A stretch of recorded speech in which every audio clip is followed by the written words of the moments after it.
How's it going, everybody? Welcome into another video. Today I have a fun challenge. I'm out here at Lynchburg College, and as the title stated, I cannot leave the course until I birdie every hole. Now, this is going to be a bit different than the Chasing Perfect challenge, for example. I don't have to birdie them all consecutively.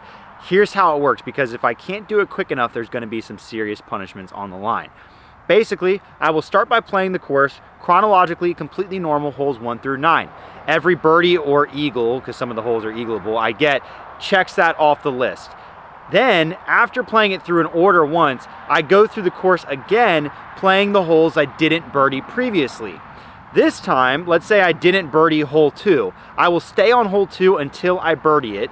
However, I have to play out the hole. I can't just re-throw until I get close, so I can't just stay warm. And each time I restart, that's another hole played. Now, the longer I'm out here, the more severe my punishment gets. That's where this thing gets interesting. So if I do it in 11 holes or less, which would be pretty darn near perfect, that'd be very good, no punishment. If I do it in 12 to 14 holes, that's 1 disc out of my bag as a giveaway. If I do it in 15 to 17 holes, that's 2 discs. 18 to 20 holes, 3 discs. 21 to 23, 4 discs. And if I do this thing, it takes me 24 holes or more, or I run out of daylight, I'm shaving my head, because literally that would be pathetic. That would be going through the course 2.5 times. And once I shot perfect round here. So yeah, I haven't checked with my wife on that. I'm that confident. So hopefully this doesn't backfire, but I will literally shave my head if this takes me 24 or more holes to complete this challenge. So I'm really hoping to get a lot of birdies the first time through. All right, so starting here on the first hole, my first playthrough, realistically, I just want to get 5 birdies. I think that's a good goal. But it's gonna be a lot about which birdies I get. Because if I miss easy holes like 1 and 2 and the 2 par 4s, somehow if I miss those, that's not the end of the world. The other good news is bogeys don't matter in this challenge, so I can run everything. There are going to be some holes where if I have to keep coming back to them, I'm going to be nervous that I could get stuck on those holes, like hole 3, for example.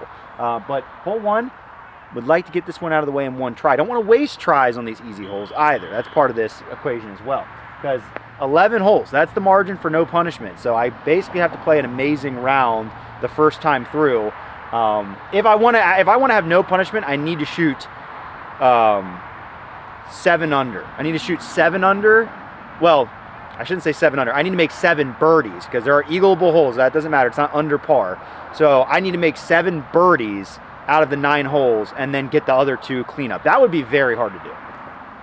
But we like hard goals. First hole, I'm actually going to go right at it with a shaman, because I think I like this line more than the hyzer.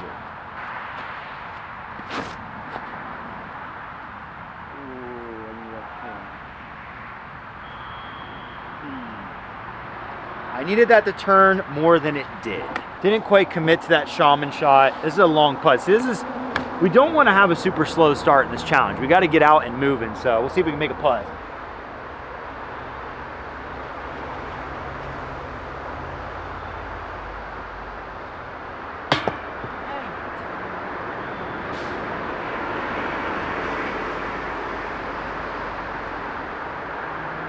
Not a good start. I really want to get rolling quick. Just didn't commit all the way to that putt. Well, we're already in trouble. All right, hole 2, we're going right back to the shaman. Got to get this one. Can't miss these first 2 or we're in serious trouble.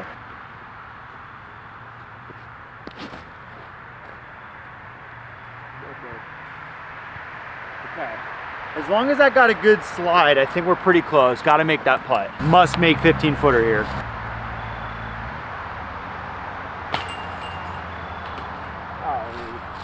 Maybe some of you can relate, but it is wildly frustrating when your only thought over a putt is do not leave this low, and you still leave them low. We're very lucky to have made that. We're back. Since bogey doesn't matter here on the par 4 hole 3, I'm just gonna try and punch it into the woods, because I think it's my best chance to make birdie, and the risk of bogey just isn't there. So we're just gonna rip an ether at it.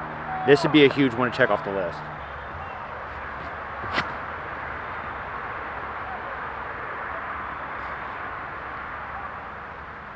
A very bad shot, but considering the kick it got, I might have a chance to get up and down. Basically, need to just chuck a flex forehand into here and see if we can't get a putt. I don't know if the lie is going to be any good.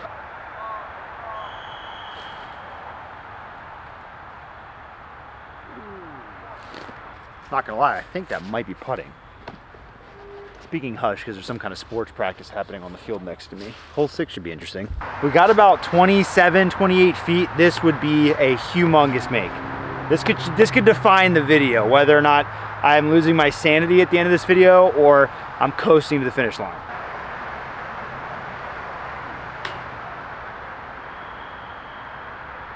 Feels like I can't get a putter in the air right now. Dang it. Considering the kind of birdie looks I typically generate on this hole, that is a humongous missed opportunity. Big time. That's sad. Hole 4, short par 4, but my arch nemesis hole, because I always screw up the upshot. But we're gonna make sure we get the drive in play. We're just going stalker off the tee, just try and get it down there, give ourselves a putter into the green.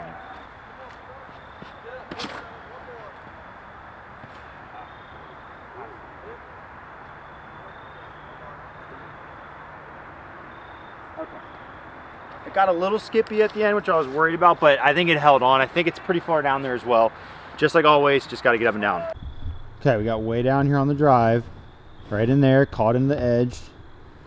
Right there's the basket. I mean, we're looking at 150 feet. Got to make birdie. Because if we can just birdie every other hole, at least we'll have a decent start to this challenge.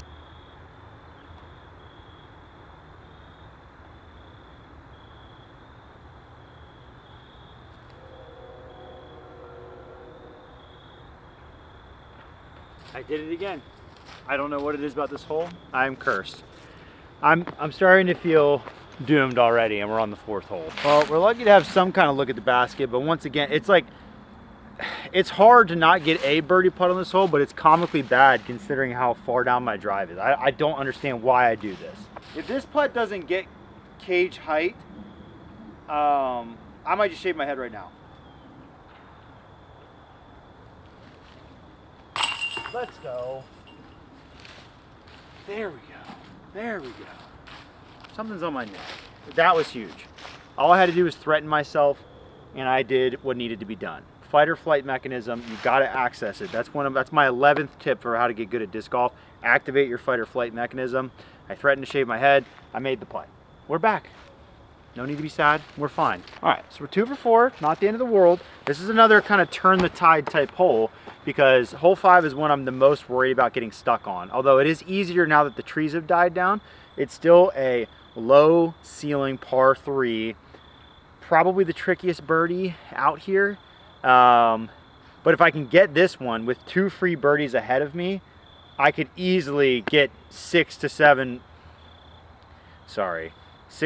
birdies before it's all said and done this round. Like, we can get things going quick, because you have to remember I have 2 eagleable par 4s, and then the eagle doesn't matter, but it still means they're free birdies. I mean, literally, if I mess those ones up, I'm in serious trouble as a disc golfer. But so this is still a huge hole right here. I'm gonna go right back to that blue stalker. I like how I threw it the last time. Oh my god, dude.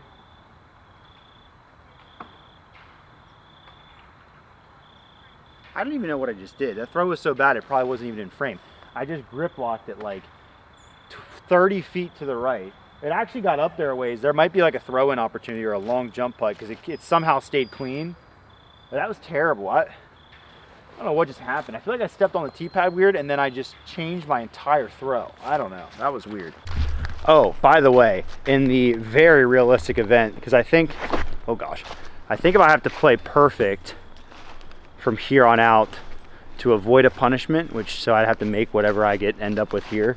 But if I have to give discs away out of my bag, you guys will get to vote on that in the comments. So you'll get to pick and choose. Okay, we're right here. It's a very long jump putt. If I miss this, there's some kind of punishment happening. And I realized it was a really harsh line. Like, I messed up a couple times and I'm already kind of like in the punishment realm, but sometimes, like, I've shot perfect at this course before, so I had to factor that in.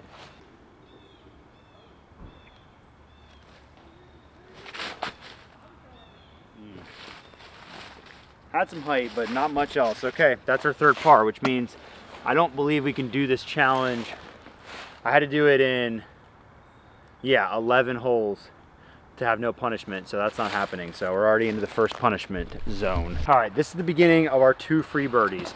And I keep calling them that, so I know it'll look really silly if I par, but they are parable, especially this one. The other one, really easy. This one also easy, but there are a few things you can do to mess up. Number 1, not getting it over this first tree line. Number 2, throwing it too far, getting into the next tree line. I need to just throw a nice smooth shot and you get like a little jump putt up basically. Obviously, I missed the no punishment goal, but once I've missed the first hole and a birdie putt on hole 3, I kind of knew that was going to happen. I need to re-lock in on my original goal, which is avoid shaving my head, get 5 birdies. You know, we've already got 2. We should pick up 3 and 4 here, and then we just got to get 1 of the last 2 holes, which are both easy. Both easy. And then we're golden. Then we're at least where I wanted to be. Not feeling great about my next playthrough, having to get some of these tough holes, because I have yet to pick up a hole. I mean, I'm glad I got hole 4 out of the way because it's my nemesis, but missing hole 3 and hole 5, the 2 that I was the most nervous about, don't feel great about that. So we got to clean up on these other ones. I'm going to throw this proto disc, this Foundation Gateway proto disc I've been throwing. If you got one of these in the sub box, shout out. They're a good time.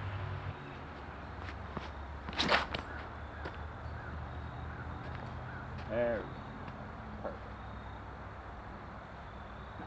All right, that's exactly what I wanted. Didn't throw it too far, but got over the tree line. That should be a really easy up and down. All right, guys, before we get to the rest of the video, I got to do a quick shout out for the sponsor of today's video. That's Vessie. Now, Vessie, it doesn't even feel like a sponsor at this point because we at Foundation and here on my channel, I've been wearing Vessie shoes for probably at least a year at this point. Ever since we started working with Vessie, I immediately fell in love with their product. I've been rocking the Stormburst low shoes that I'm wearing right now in this video and for all of my videos as of, like I said, probably the last year for some time, and they are incredible disc golf shoes, and let me tell you why. Number 1, the first thing that Vessie boasts and that stands out is their waterproofness. These things are so good in water. I've been through rain, floods, even snow in Vessies, and nothing gets through these things. They're absolutely incredible, keeping my feet nice and dry and warm. Even just those heavy morning dews that will soak you in other shoes, the Vessies keep you exactly where you need to be. I also find Vessies to be so comfortable. I love that you can slip them on really easily. They have a nice snug fit on your foot, but they keep my foot nice and comfortable during long rounds. Heck, I've even traveled in these things because they're such a comfy shoe, and you can wear them kind of casually when you're not on the course, maybe when you're in between rounds. So I absolutely love them for that. And here's the thing, if you've never tried Vessie, right now is the perfect time because they are running an incredible Black Friday sale. That's what I'm here to tell you about today. They are doing 25% off site-wide, and some select styles are even up to 55% off. There are certain colorways of Stormburst lows as low as $72 and some high top Stormburst as low as $108. So there are incredible deals going on right now. It only runs November 6th through December 1st, so you got to get on it. You can go to Vessie.com to try it out. And if you're not sure about trying Vessies, well, they protect your purchase because they have a 30-day return and exchange policy, as well as a 1-year warranty. And they even do free shipping over $110 on your order in North America. So like I said, if you haven't tried Vessie out yet, you really need to. I don't vouch for this shoe lightly. I do disc golf for a living, and I wear these things every single day just about, and they have been incredible. We love working with Vessie, so make sure to support them by going to Vessie.com, checking out the Black Friday sale. They make a great gift for somebody else, or just grab a pair for yourself if you're a disc golfer and you're looking to grab something. Plus, they don't have just disc golf stuff there as well. The Stormbursts are obviously the shoes I'm promoting and wearing right now, but I've worn their rain jackets. They've got some other incredible everyday lifestyle shoes. Just a great line of products in general. Very durable, high quality products. So check them out, Vessie.com, that Black Friday sale. You don't want to miss it. I couldn't really have placed it any better here. I mean, if I were putting for eagle, I'd have a good look, but we're going to lay this thing up, take the birdie, move on. Same goal with the next hole.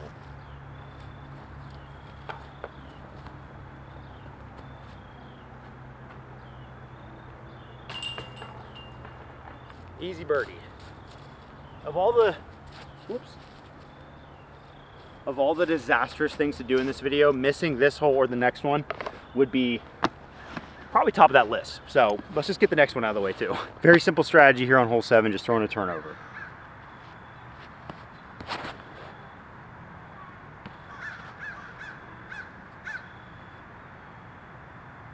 I think that's okay. I kind of overdid it. Okay, very fortunate to see I did not go too far. I was worried I shot it into the woods, but we're fine. Just another layup, easy birdie. One of our biggest challengers for this competition is daylight, and it is going down quick.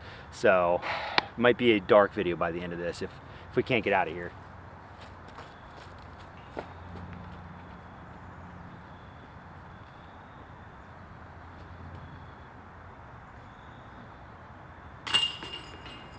Not gonna lie, I gave that like a half run because I couldn't decide, and it almost cost me. I tried to roll away. All right, did the job there.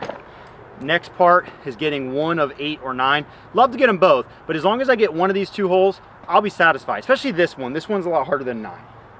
So, going forehand raider. I like this disc here.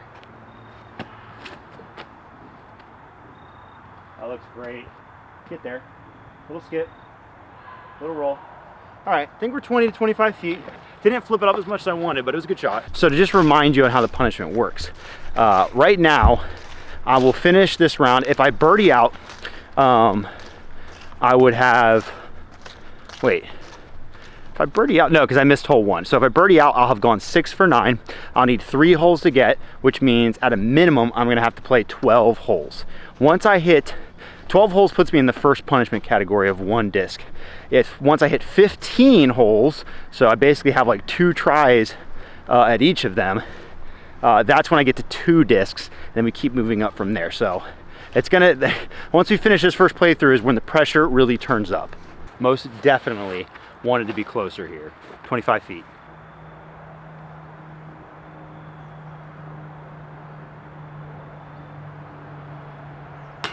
I just do not know, man. I do not know.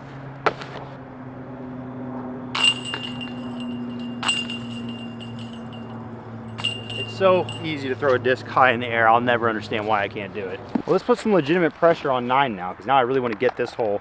Just a skip backhand. Let's put us at 5 for 9, which is like completely fine. On Predator.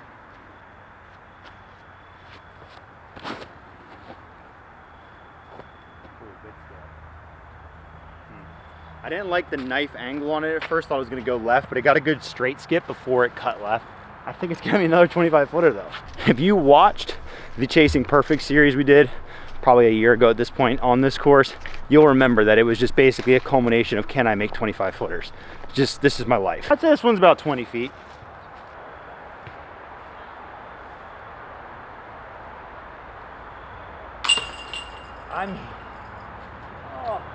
It is legitimately everything in me to get this thing over the cage, but job done.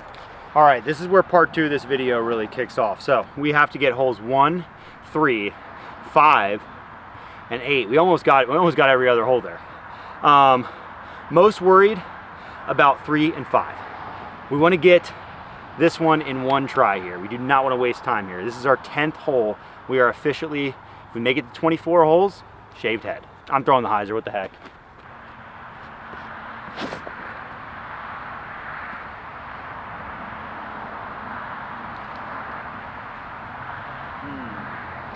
Threw it too hard and too high, got caught up in the trees. The trees have been friendly today. Like I have a putt, it's just not great. This could be a terrible challenge. Yeah, this isn't too bad. Another 25 footer down the hill.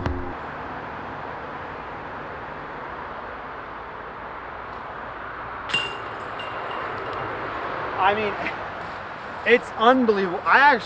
Somebody was in town recently for our Hyzer Club Championship, and they were playing around with me, and they saw me make literally all of my makes just like that, sneaking them over the rim, bouncing off the top of the rim, and they were like, wow, you're actually like that in real life?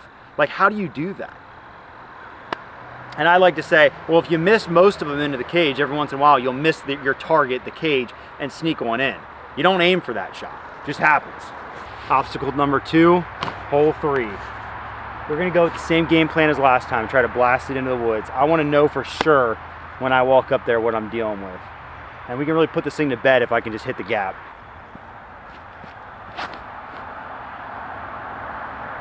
Oh, baby.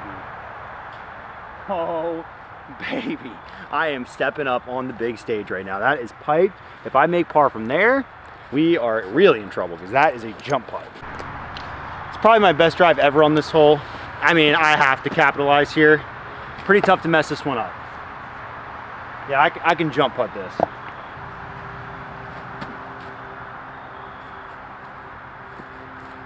You know, probably easier to not jump putt it, but it was well done. It's very close.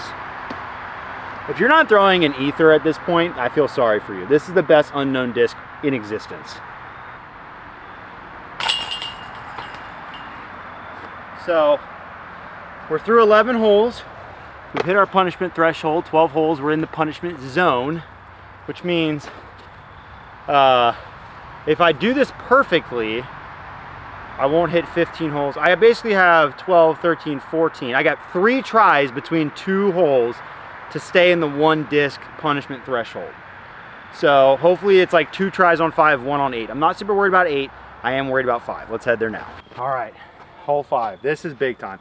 I just don't even like playing this hole, nor do I like walking back and forth on it. So if I birdie this one first try, I'm going to be incredibly hyped. Trying to decide what I want to throw. I think I'm going to try and get redemption and throw the same shot as last time because I think I can actually execute this. I just threw it like a bum. Oh my gosh, I short armed it. Get lucky. Oh. And for the first time in this challenge, I have to go throw a long throw in or putt that probably won't go in and then walk straight back up here to the tee. Oh boy. This is where the fun begins. Long look from about 45, 50 feet.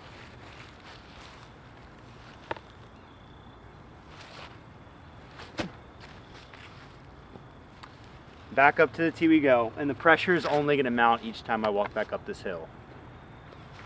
This is where the challenge begins. We need to change the strategy. Hey, if we get it here, we can still birdie 8 first try, no harm done. But the pressure is going to mount each time. I'm also going to get more tired, and it's going to get more dark. We're going with our Star Leopard 3 hyzer flip this time. There we go. Miss the tree. Miss the tree. Yes. Sit. Oh my gosh. Okay. Great shot. It did skid a little past the basket. I'm thinking it's going to be that magical number, 25 feet. Let's see what we got. It was a perfect shot. About 20 feet behind the basket, my clutch moment has arrived. It's now or never. Just left my putter here from the last run.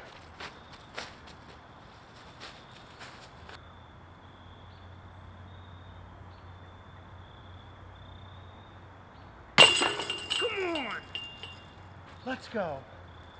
You know, I don't really feel like I've played that amazing today, but I've stepped up when I needed to. And that is a huge one. Okay. All right, so we played our 9 holes. We played our 10th one on hole 1, our 11th hole on hole 3, and then we just did 12 and 13. So if I can get 8 on my 14th hole, then I stay in the lower punishment threshold. Seeming like the shaved head is probably safe, but could be 1 or 2 discs. You're getting at least 1, so you can already comment down below if you'd like what you'd want out of the bag. And when I say out of the bag, I'm going to give it to somebody who comments that disc. I'm not just going to take it out of my bag. All right, all comes down to this. Hole 8. We're going to switch up to the ether this time, get a little more flip out of this, and it clutched up for me on hole 3. So.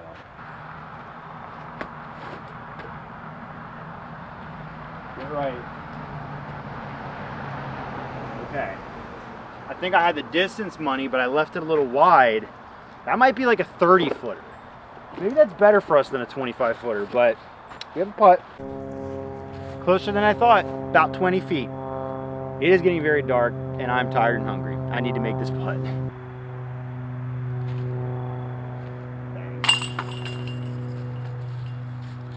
I really did not know how that challenge was going to go today, and it started out shaky. We got ourselves through the first round, and then that was very clutch on the back there. 14 holes to get all 9 birdies. Pretty good. Comment down below what disc you'd like out of my bag. I will be giving one out because I did hit that first punishment threshold. Let me know if you'd like me to bring this concept back. It's kind of similar to Chasing Perfect, but different in the sense that we set a line for, it's more of like how many holes you play. There's more of a constraint on that rather than getting consecutive birdies. And it'd be easy to do at all the easier tracks around here, or even the harder ones if I had a lot of time on my hands. Thanks for watching today's video. Hopefully you appreciated it. Got some really fun videos coming up in the next few weeks, so stay tuned for that. See you next time.